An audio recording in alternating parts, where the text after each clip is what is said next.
Buenas noches. Vamos a continuar con el estudio del Evangelio según Juan.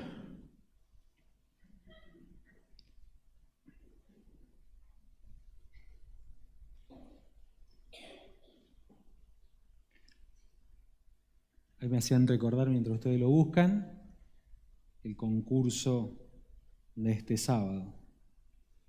Lo digo así, ya entramos después en el estudio de la palabra. Bueno, Juan 7, y antes de ir a este pasaje, seguramente muchos van a estar de acuerdo que uno de los pasajes, uno de los salmos que más ha fortalecido nuestra alma o puede fortalecer el alma de un creyente es el Salmo 42. Hay muchos, no digo que sea el único. El Salmo 42, ¿se acuerdan cómo dicen los primeros dos versículos? Dice, como el ciervo brama por las corrientes de las aguas, así clama por ti, oh Dios, el alma mía. Mi alma tiene sed de Dios, del Dios vivo. ¿Cuándo vendré y me presentaré delante de ti? Como el ciervo brama por las corrientes de las aguas, así clama por ti, oh Dios, el alma mía. David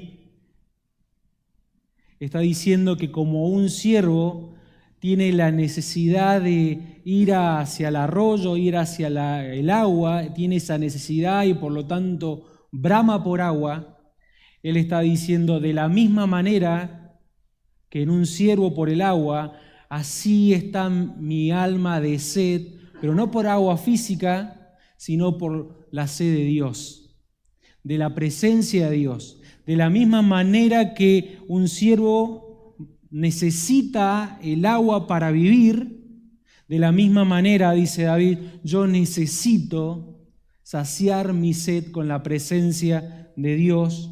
Y dice, mi alma tiene sed de ti, del Dios vivo. ¿Cuándo vendré a ti y me presentaré delante de Dios? Lo que está diciendo David es, ¿cuándo va a ser ese momento? Está deseoso. ¿Cuándo va a ser ese momento en el cual yo esté con Dios, esté en su presencia, sienta su presencia y esa sed que tengo dentro de mí, no por agua, como dije, sino por la presencia de Dios, sea complacida? Y a través de todo el Antiguo Testamento nosotros vemos que hay esta relación, existe esta relación entre la sed física, ¿sí? Y esto no hace falta irse años atrás, uno necesita el agua, para vivir, es una necesidad indispensable.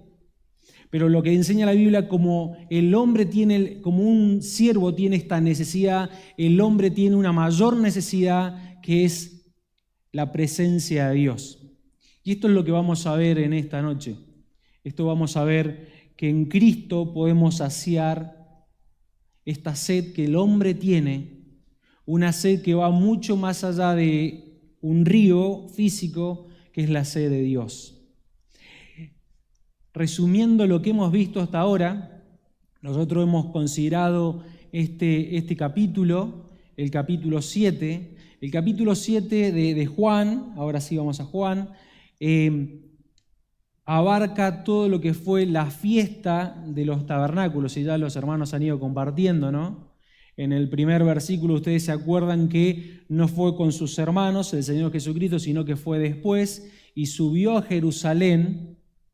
Y bueno, todo este relato de todo el capítulo 7 se da en torno a este contexto. El Señor Jesucristo en la fiesta de los tabernáculos y en Jerusalén.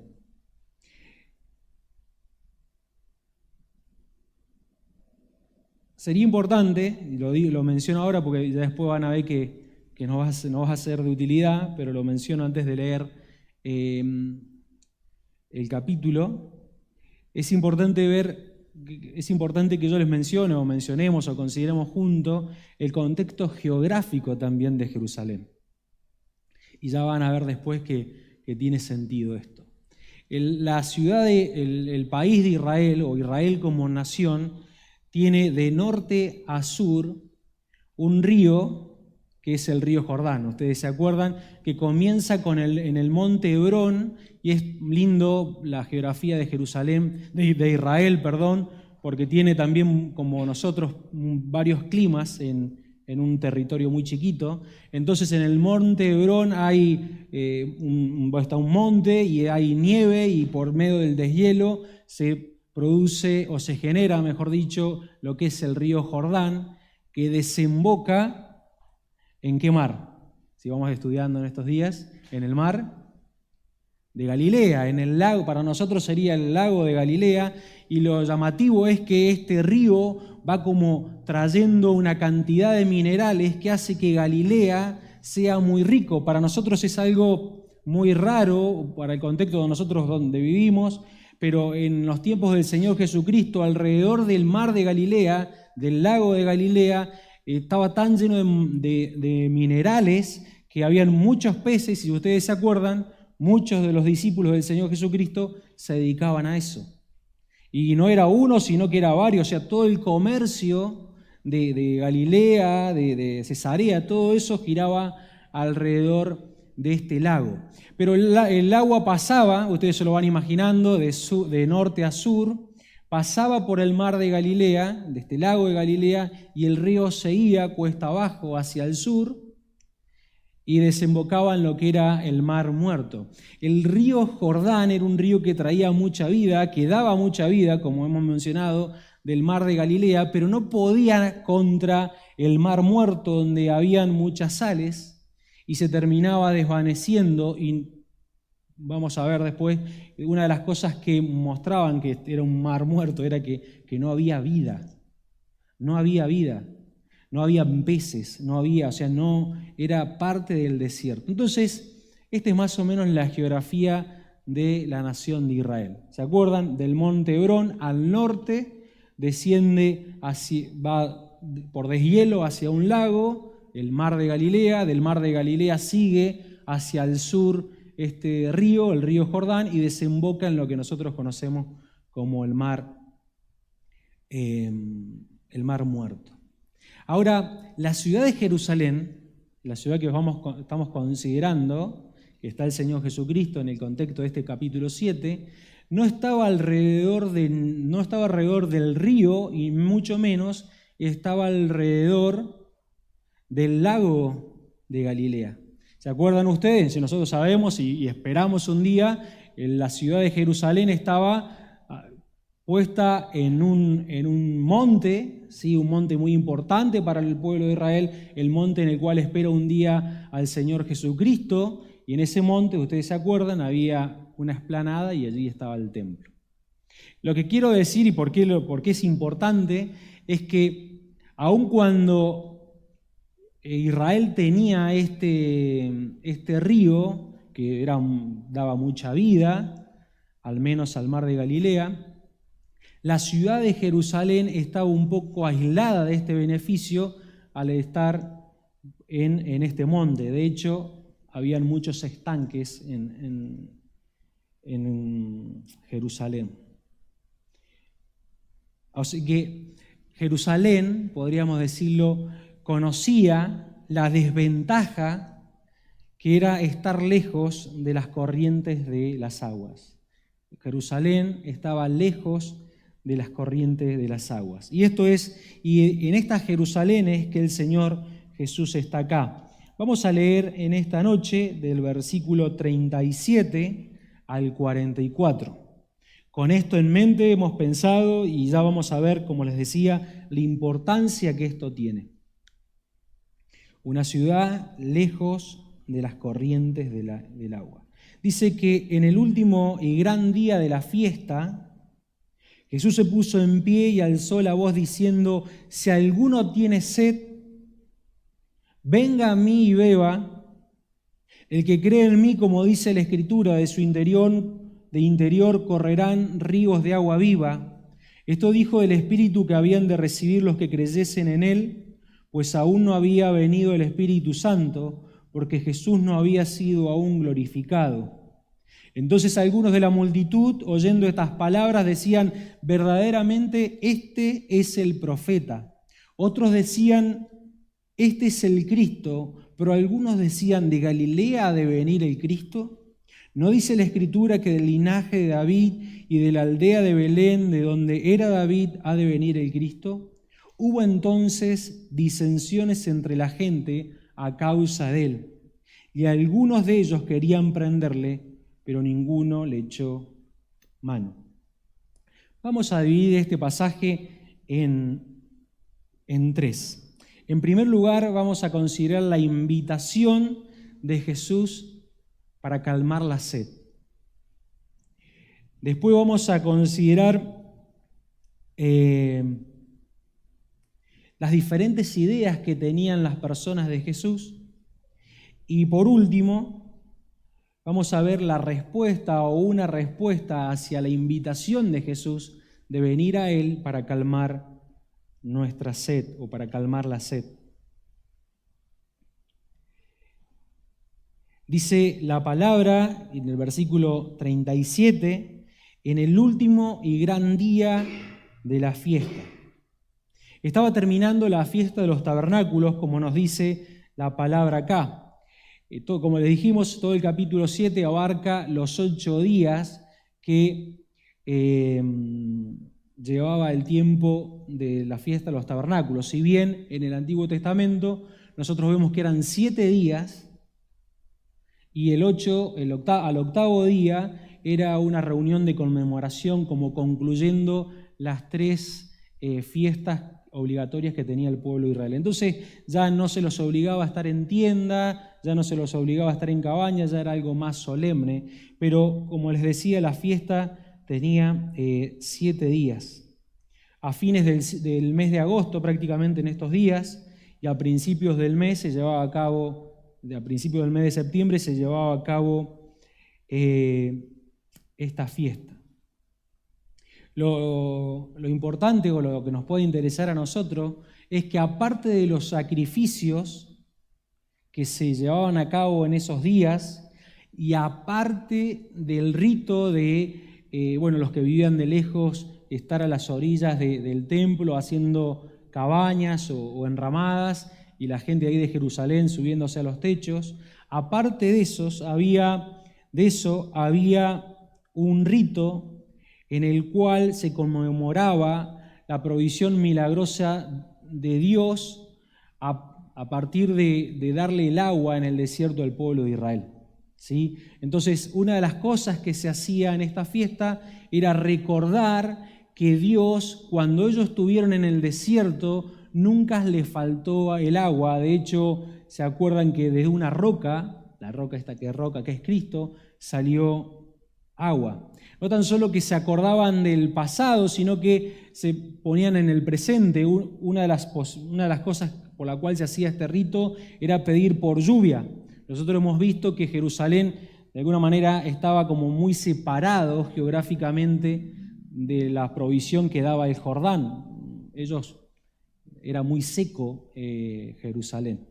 Y lo tercero, que ya lo vamos a considerar, era el futuro. Como vamos a ver en unos ratitos, en Ezequiel dice que de este templo va a salir agua, y esta agua vamos a ver que va a ser un agua muy rica. Entonces cada día en este rito el sacerdote tomaba agua del estanque de Siloé y en toda una ceremonia iba hacia el altar del sacrificio y vertía el agua. 1 día, 2 días, 3 días, 4 días, se tocaban 3 veces las trompetas. Cuando se tocaban 3 veces las trompetas era sinónimo de que había alegría. Y dice que cuando se vertía el agua, yo lo he anotado acá, el sumo sacerdote recitaba Isaías capítulo 2, Isaías 12:3. Sacaréis con gozo aguas de la fuente de salvación, decía el sacerdote. Y dice que el coro, ahí en Jerusalén, cantaba el Jalel, que son los salmos 113 al 118. Hasta ahora ustedes se van imaginando, y el gran problema que tenemos nosotros es tratar de imaginar cómo hacían estas personas para que rimaran estos salmos. Podemos entender todo, podemos entender la geografía de Jerusalén, podemos entender cómo es el Jordán, pero digo, ¿cómo habrán hecho estos hombres para cantar estos salmos? Bueno, ellos los recitaban y era la forma del pueblo de Israel. Cuando llegaba el séptimo día, el sumo sacerdote hacía algo diferente, rodeaba el templo, rodeaba en la misma ceremonia, rodeaba el altar de los sacrificios y a la séptima vuelta vertía el agua. Una vez más, pidiendo en el presente por agua. ¿Y qué dice la palabra que hemos leído? En el último y gran día de la fiesta, Jesús se puso en pie. Es decir, que cuando estos hombres este sumo sacerdote está terminando de hacer este rito, buscando y anhelando el agua que una vez tuvieron, anhelando el agua que quieren tener y anhelando el agua que pretenden tener, en medio de esa necesidad y de esa oración y de ese rito, dice que el Señor Jesucristo se levanta, a diferencia de los rabí que enseñaban sentados, no, Él se levanta y dice estas palabras maravillosas. Si alguno tiene sed, sí, estoy viendo lo que estoy viendo, pero si alguno tiene sed, venga a mí y beba. El que cree en mí, como dice la Escritura, de su interior correrán ríos de agua viva. Ante la sed, pero no la sed física como de un siervo, sino que ante la sed espiritual de las personas, en su misericordia y al ver a las personas en la cual Él se conmueve por ellos, el Señor le dice, venid a mí. Si alguno tiene sed, venga a mí y beba. El que cree en mí, como dice la Escritura, de su interior correrán ríos de agua viva. Muchas veces, de hecho, Juan escribe, yo se los voy a leer, por ejemplo, Juan 6:35, Él ha llamado en su amor y su misericordia, ha llamado a las personas a que vayamos a Él. Lo ha hecho en el Nuevo Testamento, pero lo hace hoy. Venid a mí. Juan 6:35, Jesús le dijo, yo soy el pan de vida, el que viene a mí nunca tendrá hambre, y el que en mí cree no tendrá sed jamás. Versículo 37.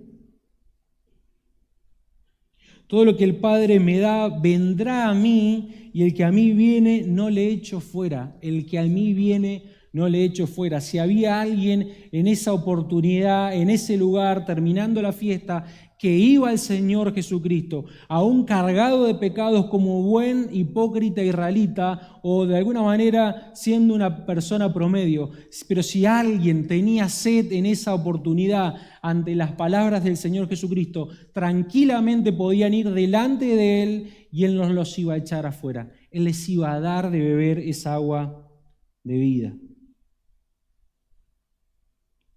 Aceptar esta invitación de ir a Él es igual que creer en Él. De hecho, miren lo que dice el versículo, si alguno tiene sed, venga a mí y beba, el que cree en mí, como dice la Escritura, de su interior correrán ríos de agua viva. Un comentarista lo dice de una forma maravillosa y Martín siempre nos recuerda, como de alguna manera los puritanos mencionaban los pasos, si se quiere decir, o las etapas o los tiempos de creer. Pero dice, un comentarista lo explica muy bien. 3 palabras clave resumen la invitación de Jesús al Evangelio. ¿Sí? 3 palabras claves resumen la invitación de Jesús al Evangelio. Primero, el que tiene sed. Primero, el que tiene sed. Es aquel que reconoce su sed espiritual. Nadie que no reconozca su sed espiritual tiene la necesidad de ir a Cristo. Nadie. Segundo, si quieren encontrar alivio, tales individuos deben venir a Jesús, la única fuente de agua viva. Pero no todos los que reconocen su necesidad y se acercan a Él calman su sed. Aunque el joven rico vino corriendo, ¿se acuerdan que hincó su rodilla delante de Él? Le preguntó, maestro, bueno, ¿qué haré para heredar la vida eterna? Y ustedes se acuerdan lo que pasó, al final él se fue triste. Tenía la necesidad, fue hacia Jesús, pero no estaba dispuesto a seguirle. Se fue triste sin saciar su sed. Habiéndose acercado a Cristo, no estaba dispuesto a dar el tercer paso crítico de beber. Esto es, apropiarse de él por fe. Solo quien lo haga recibirá el agua en Cristo. 3 palabras claves: sentir la sed espiritual, ir al Señor Jesucristo, como menciona acá, y como bien dice el pasaje, venga a mí, tiene que ir ahí y beber de esta agua que es Cristo. Creo que ha sido la experiencia de muchos en esta noche acá, ¿no? Hemos sentido por la misericordia de Dios la sed, esa sed que ninguna agua terrenal puede calmar, y hemos ido al Señor Jesucristo, y sabemos, ¿no?, que esto es, sabemos que el Señor ha salido a nuestro encuentro, pero según este versículo, hemos ido al Señor Jesucristo, y Él hemos recibido esa invitación de Él para todos los sedientos, y Él, como misericordioso que es, no nos dio la espalda, sino que nos dio de beber esta agua de vida eterna. El que cree en mí, como dice la Escritura, de su interior correrán ríos de agua viva. Me encanta esta frase. De su interior correrán ríos de agua viva. Ahora, también dice que esto dijo del Espíritu que habían de recibir los que creyesen en Él, pues aún no había venido el Espíritu Santo porque Jesús no había sido aún glorificado. Nosotros sabemos hoy, y en el relato de la Biblia, que Él ya ha sido glorificado, que el Señor, para ser glorificado, tuvo que, en primer lugar, ir a la cruz, cargar con nuestros pecados, para que el Padre le dé un nombre que es sobre todo nombre. Para ser glorificado, primero tenía que pasar por la cruz. Y es cuando Él es glorificado que viene el Espíritu Santo a morar en nosotros, en cada uno de los hijos de Dios. Aquellos que teníamos sed, aquellos que estábamos angustiados, aquellos que estábamos como un ciervo lejos de la presencia de Dios, a partir de creer en Cristo, a partir de la obra de Cristo, ahora no tan solo tenemos, como dicen algunos, un charco de agua, sino que tenemos un río que dispensa agua todo el tiempo, agua de vida eterna.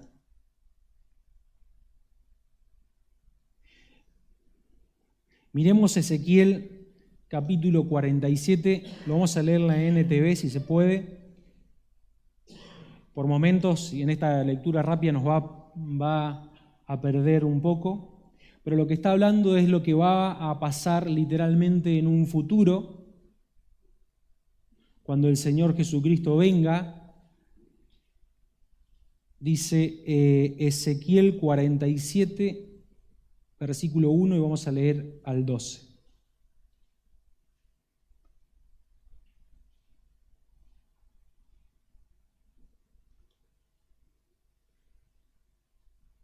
En mi visión, el hombre me llevó nuevamente a la entrada del templo en Jerusalén. Allí vi una corriente de agua que fluía hacia el oriente por debajo de la puerta del templo y pasaba por la derecha de la parte sur del altar. Ustedes se acuerdan que nosotros habíamos visto que en los tiempos del Señor Jesucristo, Jerusalén era un desierto. El hombre me llevó hacia afuera del muro por la puerta norte y me condujo hasta la entrada oriental. Allí pude ver que el agua que fluía por el lado sur de la entrada oriental me llevó a lo largo de la corriente de agua, y mientras avanzábamos, él iba midiendo. Cuando llegamos a 530 metros, ¿sí? Hay un río, me llevó a través de la corriente, el agua me llevaba a los tobillos. Está saliendo agua del templo y le llega a esta persona, a Ezequiel, a los tobillos. Midió otros 530 metros y y una vez más me llevó a través de la corriente. Esta vez el agua me llevaba hasta las rodillas. Después de otros 530 metros, el agua me alcanzaba a la cintura. Luego midió otros 530 metros río abajo, y el río ya era demasiado profundo para cruzarlo caminando. Había buena profundidad para nadar, pero demasiada para atravesarlo a pie. Me preguntó, hijo de hombre, ¿has estado observando? Después me llevó de regreso por la orilla del río. Descendieron. Al volver me sorprendió ver muchos árboles que crecían a ambos lados del río. Entonces me dijo, este río fluye hacia el oriente, atraviesa el desierto y desemboca en el valle del Mar Muerto, como también lo hacía el Jordán. Pero dice, esta corriente hará que las aguas saladas del Mar Muerto se vuelvan puras y dulces. Vivirán cantidad de criaturas vivientes por donde llegue el agua de este río. Abundarán los peces en el Mar Muerto, pues sus aguas se volverán dulces. Florecerá la vida a donde llegue esta agua. Florecerá la vida a donde llegue esta agua. Habrá pescadores. No había nadie en el Mar Muerto. Con este río habrá pescadores a lo largo de las costas del Mar Muerto, desde Engadi hasta Englaim. Toda la costa estará cubierta de redes secándose al sol. El Mar Muerto se llenará de toda clase de peces, igual que en el Mediterráneo. No obstante, los pantanos y las ciénagas no se purificarán, quedarán salados. A ambas orillas del río crecerá toda clase de árboles frutales, sus hojas nunca se marchitarán ni caerán, y sus ramas siempre tendrán fruto. Cada mes darán una nueva cosecha, pues se riegan con el agua del río que fluye del templo. Los frutos servirán para comer y las hojas se usarán para sanar. Rápidamente hemos visto, y esto como una vez más, entendemos que va a ser en un tiempo literalmente de esa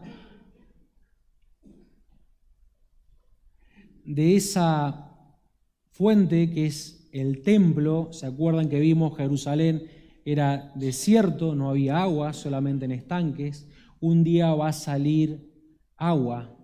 Y vamos a ver en este río, mientras vamos cuesta abajo, no sé qué nombre tiene, pero mientras vamos para abajo, que cada vez es más profundo y cada vez hay más agua, y que cuando esta agua llega al Mar Muerto, a diferencia del Jordán, que muere ahí, esta agua, porque es agua de vida, le da vida al Mar Muerto. Y en este darle vida es que, como hemos visto, hay plantas alrededor de la costa y hay muchos peces en este mar. Es que esta agua tiene la característica que es agua de vida y fluye del templo. Y aun cuando, como decía, sabemos que esto va a ser literalmente, nosotros sabemos que espiritualmente es lo que pasa en cada uno de nuestros corazones. Tiene un sentido para cada uno de nosotros, tiene un sentido para vos, hermano. Hoy, en tu corazón, de tu interior, corren ríos de agua viva. Me encanta porque, como hemos visto, lo que el Jordán no puede hacer, lo va a hacer este río que sale del templo. Ahora, como ya lo dije, la gran diferencia es que la vida de este río supera la muerte del mar. Y es lo que pasa en cada uno de nosotros, hermanos. Hay en nosotros este Espíritu, el Espíritu Santo, es decir, Dios morando en nuestra vida, y es un río que no se termina, y este río, como hemos leído, correrán ríos de agua, y dice literalmente de agua viva. Y esta agua viva no solo que nos da vida a nosotros, sino que también a partir de nosotros, por la misericordia de Dios, podemos extender esta agua porque no se termina. Esto es lo que pasa en cada uno de nosotros, aquellos que hemos creído en Cristo Jesús. Si hay alguien alguna vez ha visto una vertiente, es llamativo cómo brota el agua y no se termina. Imagínense lo que va a ser ese momento en el templo y lo que puede ser en nuestra vida, que de nuestro corazón sale agua y esta agua es un agua que da vida.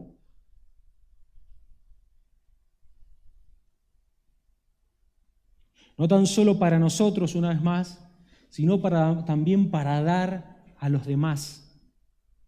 Y esta es una de las características de aquellos que disfrutan el agua viva, que no tan solo es para nosotros, no es un estanque, sino que de nosotros también fluye agua. Nosotros no damos vida, solamente Dios puede, pero de nosotros puede fluir esta agua que da vida. No quiero extenderme mucho, pero nosotros tenemos que ser conscientes de lo que estamos considerando. Warfield tiene un capítulo que es maravilloso, que habla es un libro, pero tiene un capítulo en particular que habla de las emociones de Cristo.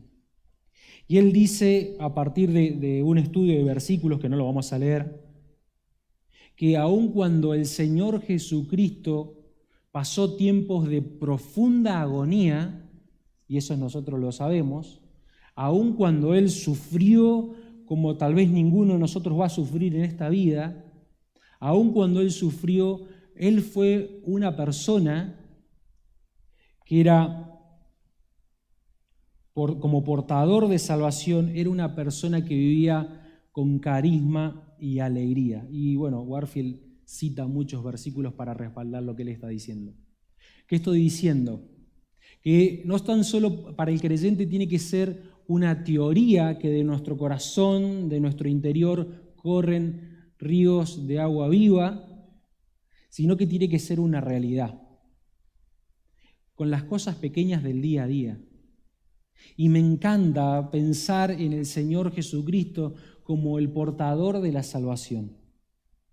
Me encanta pensar en la humanidad del Señor Jesucristo como aquel que tenía y corría esa agua eternamente viva, que daba vida, portador de una salvación tan grande, y Él lo manifestaba, como hemos visto, con carisma y alegría.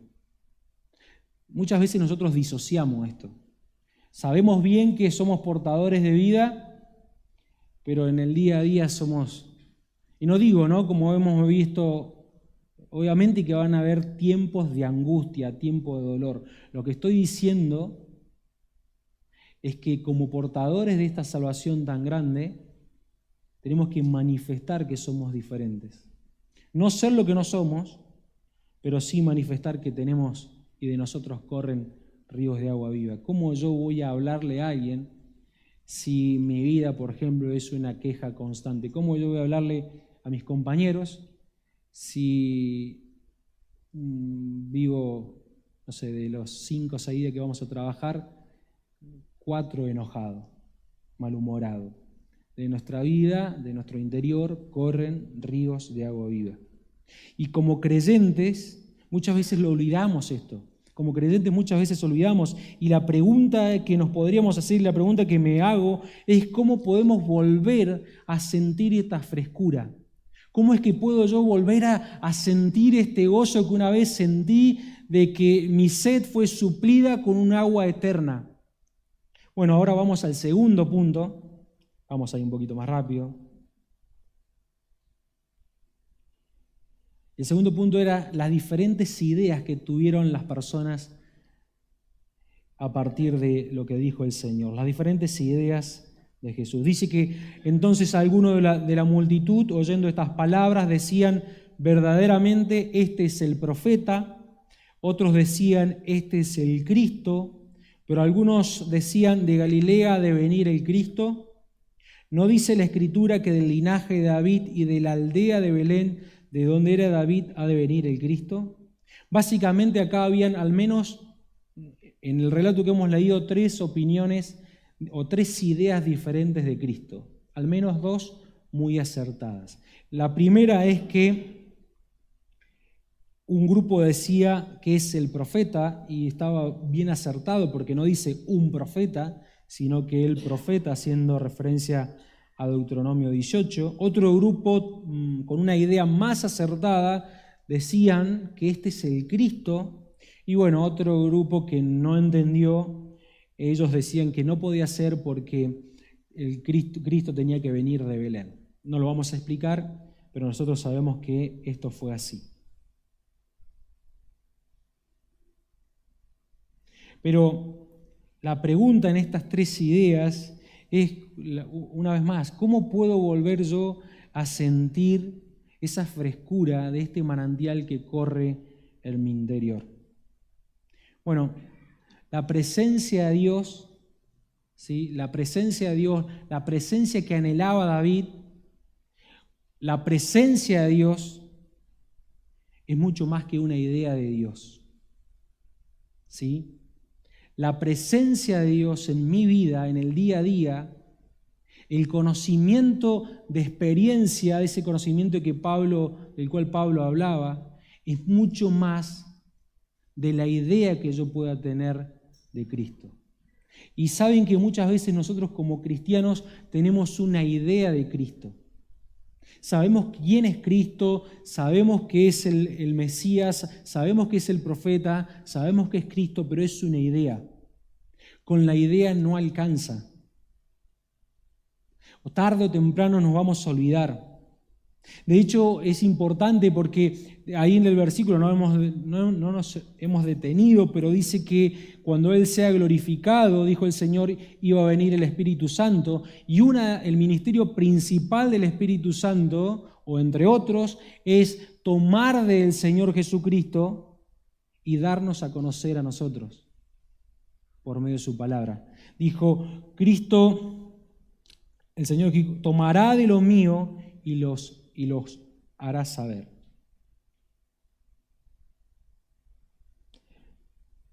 ¿Qué estoy diciendo con esto? Es que muchas veces en el transcurso o en el ajetreo de la semana, diciéndolo de esta manera, nos acordamos de todo menos de Dios. Nos acordamos de todo menos de Dios.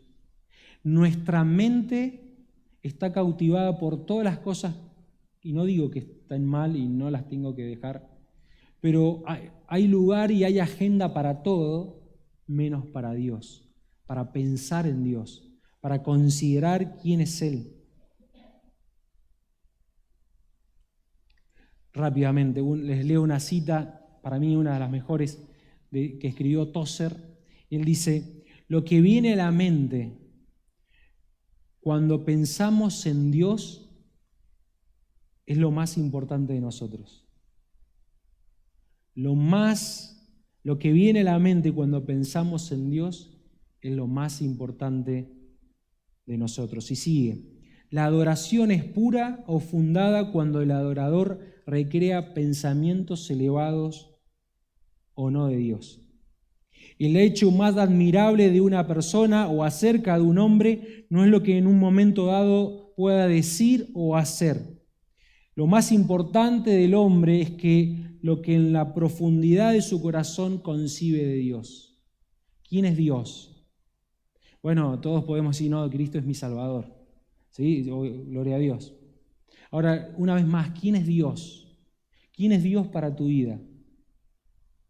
¿Quién es Dios mañana? ¿Quién es Dios pasado mañana? Una pregunta práctica, ¿hace cuánto que no te asombrás? Porque me la hago, ¿hace cuánto que no te asombrás por un atributo, una perfección de Dios? ¿Hace cuánto que no estudiás a Dios? Él se ha revelado una vez más por su palabra. Y obviamente que el Espíritu Santo va a tomar de Cristo y nos va a enseñar, pero no aparte de su palabra. ¿Hace cuánto, una vez más, que no nos asombramos con Dios? Obviamente que si no nos asombramos con Dios, menos vamos a experimentar este río que tiene que correr en nosotros. Mucho menos.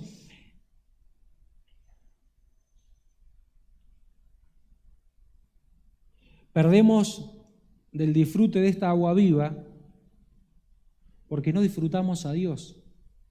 Y es una de las decadencias nuestras, es una de las decadencias del cristiano. Y quiero terminar, no tan solo hemos visto la invitación de Cristo hacia tomar esta agua que es Él, las ideas de las personas de Cristo sobre Cristo. Nosotros no nos basamos en ideas. Y lo que, por último, una respuesta a la invitación de Jesús. Dice que hubo entonces disensiones entre la gente a causa de Él. Y algunos de ellos querían prenderle, pero ninguno le echó mano. Dice que hubo disensiones entre la gente. Dice, en estos tres grupos que hemos visto, algunos, ¿se acuerdan? Vimos que unos decían que era el profeta, otros decían que era el Cristo, pero eso no implicaba que ellos fueran creyentes, eso no implicaba que ellos aceptaran en fe a Cristo. No dice la Biblia, pero desde mi punto de vista, estos dos primeros grupos, el tercero, bueno, ni hablar, ¿no? Pero estos dos primeros grupos solamente sintieron una admiración por Jesús. Porque ¿qué produjo reconocer a Jesús? Disensiones, discusiones. En la Biblia está llena de ejemplos de hombres que han creído en el Señor Jesucristo y que han sido transformados. Han sido como Zaqueo, como el gadareno endemoniado, quiero irme con vos. Esa es la verdadera conversión. Estos hombres se asombraron por Cristo, pero lo único que produjo Cristo en su vida fue discusiones. De hecho, mucho más todavía, porque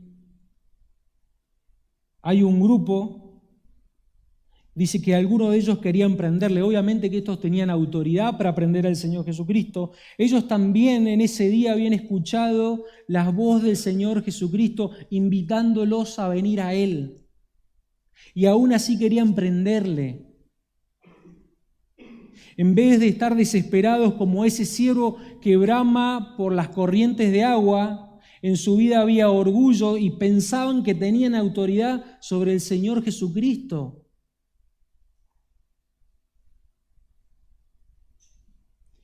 Y esto puede ser no tan solo para nosotros, aquellos que somos hijos de Dios, sino también para cada uno de nuestros amigos que tal vez en esta noche nos está visitando. Puede ser que tengas una idea de Jesús. Tal vez no quieras prenderlo a Jesús. De alguna manera reconoces que Él es el Cristo, pero Él no produce el cambio verdadero del Evangelio. Sos motivado a reconocer tal vez en cierta medida que tenés sed, pero no aceptás la invitación del Señor Jesucristo de reconocer la sed espiritual, de reconocer que no podemos vivir sin Dios, reconocer que sin Él nos vamos a la eternidad y no en una necesidad ya de solucionar nuestros problemas. Solucionar nuestros problemas para solucionar el problema eterno que está separado de Él. Y vamos hacia el Señor Jesucristo y tal vez estés dispuesto en alguna manera en ir como ese joven rico. Pero lo que no estamos dispuestos es a abrazarlo a Él con fe, beber de esa agua. Lo más lamentable, con esto termino, que estos hombres perdieron la oportunidad más grande de complacer lo que su alma sedienta necesitaba, era el agua de vida eterna. Y tal vez van a estar en la eternidad recordando ese momento, en el cual un día el Mesías irrumpió la fiesta, fuera de los ritos, clamando en misericordia, invitando al pecador, y ellos desperdiciaron esta oportunidad. Quiera Dios que no sea la realidad de ninguno en esta noche. Y hermanos, una vez más, volvamos a enamorarnos de Cristo, volvamos a predicarnos el Evangelio, volvamos Leí una frase: dejemos al Jesús de nuestros pasajes favoritos y estudiemos la palabra. Asombrémonos por las perfecciones y atributos del Señor Jesucristo, de su santidad, cuán inmutable es. Y obviamente el Espíritu Santo va a tomar de esa palabra y nos va a dar a conocer al Señor Jesús, ese conocimiento de experiencia, no para salvación, sino, como dice Pablo, a fin de conocerle. Que esta sea también nuestra realidad, ¿no? ¿Terminamos orando? Padre eterno, te damos gracias porque la mayoría de nosotros éramos como siervos que tenían la necesidad más grande, que era la necesidad de ir a las corrientes de agua. Pero no teníamos una sed material, sino que una sed espiritual, teníamos sed de Dios. Estábamos muertos en nuestros delitos y pecados. Y un día, por tu misericordia y en tu plan soberano, pudimos escuchar la invitación de Cristo en ir a Él. Padre, gracias, y ya nos maravilla, ya podemos disfrutar de esta bendición, que el Señor Jesucristo nos invitó ampliamente, no con condiciones. Y esto es maravilloso, Dios, porque antes estábamos con sed y hoy en día de nuestro ser corren aguas de vida eterna. Padre, que podamos disfrutarlo, pero también, oh Dios, ante la responsabilidad de lo que tenemos, podamos inducir a otros al recibir esta invitación. Oro también, oh Dios, por alguna persona en esta hora que tiene una idea de Dios, que tiene una idea de Cristo, pero realmente no ha confiado plenamente en Él. Hoy puede ser el día. Bendícenos en el nombre de Cristo Jesús. Amén.